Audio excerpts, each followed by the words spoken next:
جو واپس نہ کی ہو تو وہ مطالبہ کرے. تو حضرت عکاشہ آگے بڑھے, عرض کیا حضور ایک حق جو ہے وہ آپ پر میرا ہے. سوال کیا کہ کون سا؟ تو حضرت عکاشہ نے عرض کی حضور فلاں جنگ کے موقع پر جب آپ صفیں سیدھی کر رہے تھے آپ نے ایک چھڑی سے میری چھاتی پر اس چھڑی کو مارا تھا. آج میں وہ حق لینا چاہتا ہوں. سرکار دو عالم صلی اللہ علیہ وسلم نے بندہ بھیجا کہ وہ جو چھڑی تھی وہ حضرت مائی فاطمہ کے گھر پر موجود ہے, تم جاؤ لے آؤ تاکہ یہ آدمی حق لے. حضرت عکاشہ دیکھ رہے ہیں تمام صحابہ جو سرکار کے محب ہیں وہ حضرت عکاشہ کے چہرے کی طرف دیکھتے ہیں کہ یہ عجیب سا آدمی ہے, سرکار نے ہمیں اتنی نعمتوں سے نوازا اور یہ آخری لمحے میں کہتا ہے کہ میں حق لوں گا. تمام نے سوال کیا کہ ذرا ہم سے جو چاہتا ہے تو لے لے, سرکار سے بدلہ نہ لے, سرکار سے وہ حق نہ لے. اس نے کہا نہیں, میں نے سرکار سے ہی لینا. اپنی اپنی محبت کے اندازے, ہم یہ بات ہے کہ ہم دیکھتے اور نظر کچھ اور ہوتا ہے, اندر کچھ اور ہوتا ہے, ہمیں نظر کچھ اور آتا ہے. حضرت عکاشہ وہاں پر موجود ہیں, وہ چھڑی لائی جاتی ہے. جیسے بھی وہ سلسلہ روایت بیان کرنا مقصود نہیں, اس سے نتیجہ اخذ کرنا مقصود ہے. چھڑی لائی جاتی ہے سرکار دو عالم صلی اللہ علیہ وسلم کی بارگاہ میں. چھڑی جب پہنچتی ہے تو سرکار فرماتے ہیں کہ عکاشہ یہ لے اور تو اپنا بدلہ لے. حضرت عکاشہ عرض کرتے ہیں حضور اس وقت میری پیٹھ ننگی تھی, میری پیٹھ ننگی تھی. آپ نے جب چھڑی لگائی سرکار نے قمیض مبارک اتاری, بدلہ لے. جو ہی قمیض اتاری نا تو حضرت عکاشہ نے چھڑی نیچے رکھی تو سرکار کے جسم اقدس کو بوسا دے. سارے حیران ہو گئے, وجہ کیا ہے؟ سوال کیا گیا عکاشہ سے, عکاشہ معاملہ کیا ہے؟ تو کہتا تھا بدلہ لینا ہے, تو بوسا لے رہا ہے. بدلہ لیتا تو چھڑی کے ساتھ لیتا, بوسا کیوں لے رہا ہے؟ حضرت عکاشہ نے عرض کیا کہ میں نے سرکار کی زبان سے سنا تھا جو ایک مرتبہ میرے جسم کے ساتھ مس ہو جائے قیامت تک, اسے قیامت کے دن بھی اور دوزخ کی آگ اسے کبھی نہیں چھو سکتی. میں نے سنا تھا, میں آج مس ہو کر اپنے اوپر سے دوزخ کی آگ کو دور کرنا چاہتا ہوں. سامعین, اگر ایک آدمی ایک دفعہ سرکار کے جسم کے ساتھ اپنے جسم کو مس کرے اور یہ ایمان رکھتا ہو کہ مجھے دوزخ کی آگ نہیں چھو سکے گی, اور اس ایمان کا کیا عالم ہوگا جو پڑا ہے سرکار کے جسم سے مس ہو کر, جو بڑا ہے سرکار کے جسم سے مس ہو کر, جس نے سرکار کا لعاب کھایا ہے, جس کے جسم میں سرکار کا خون ہے, جس کا گوشت سرکار کا گوشت ہے. اور سرکار دو عالم صلی اللہ علیہ وآلہ وسلم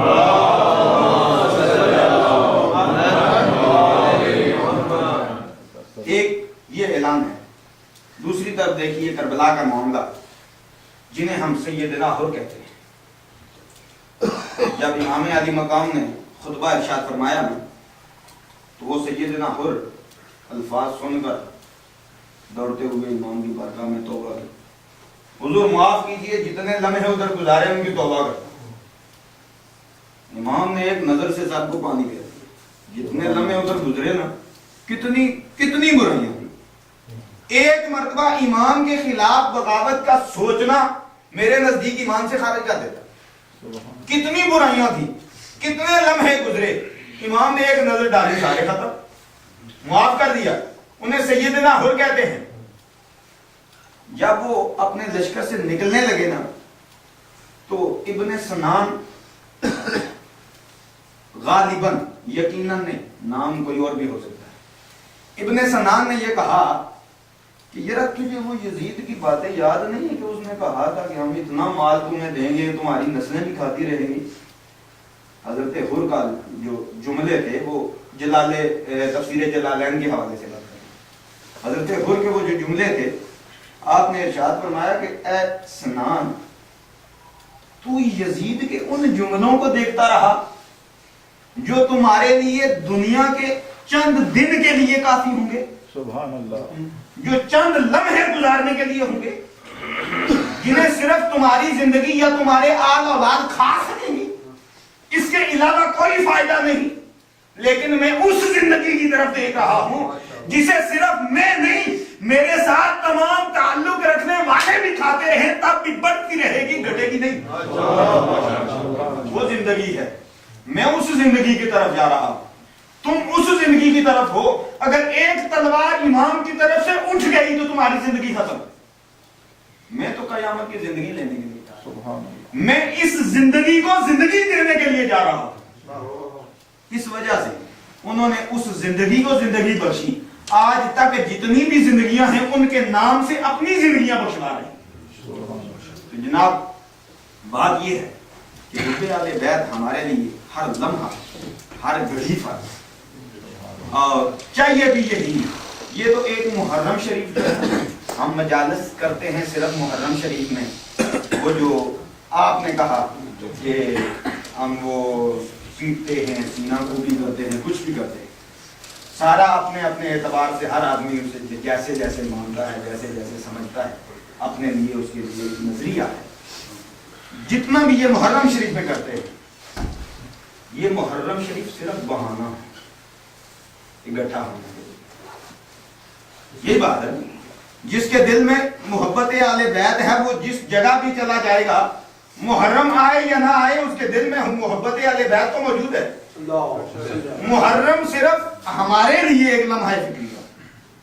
جیسے انہوں نے عرض کیا کہ آپ نئے سال کو کیسے شروع کرتے ہیں؟ ہم تو شروع کرتے ہیں امام کی یاد میں. لیکن یہ بات بالکل ہم میں نہیں ہے کہ ہم جب امام کی یاد کریں تو ہمارے لیے یہ نیت ہونی چاہیے کہ امام ہمیں کتنا نوازیں. یہ بھی بات موجود ہے. اگر شاہ جی، اگر ہم نے یہ پہلے نیت کی ہوتی کہ ہم اس سال کو، اس حال کو تیار کریں گے، اس میں امام کا نام لیں گے، تو یہ سال، یہ حال اگلے سال انشاءاللہ اور زیادہ ہو جائے گا. نیت ہے نا. کیوں کہ اس میں امام کے چاہنے والے ذرا زیادہ آ جائیں گے.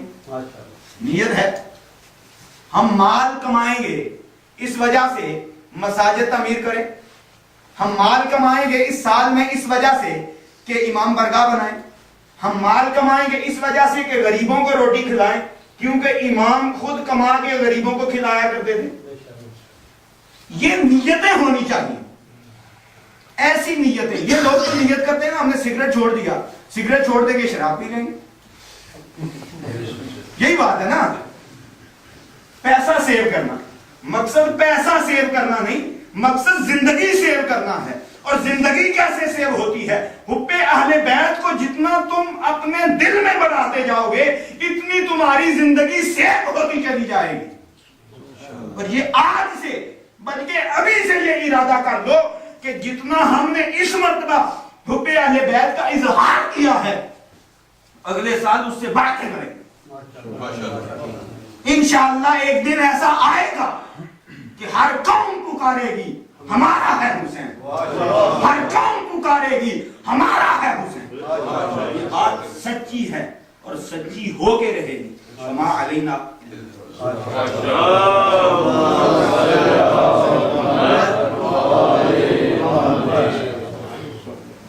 نعرہ تکبیر، نعرہ تکبیر، نعرہ رسالت، ماشاءاللہ، نعرہ رسالت، نعرہ حیدری، نعرہ حیدری، صلوات پر محمد اور آل محمد.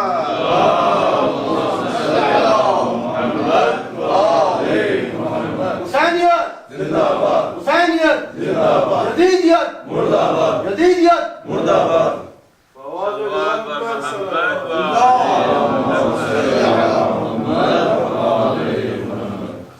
ماشاءاللہ بہت روح پرور اور پرجوش خطاب فضل الرحمان صاحب نے کیا. تو سب سے پہلے تو میں معذرت چاہوں گا اگر میں اپنے الفاظ کو کلیئر نہیں کر سکا. ایسا نہیں تھا، میرا مقصد کہنے کا تھا کہ ہم اہل سنت اور اہل شیعہ کے لیول پہ نہ سوچیں، نظر کو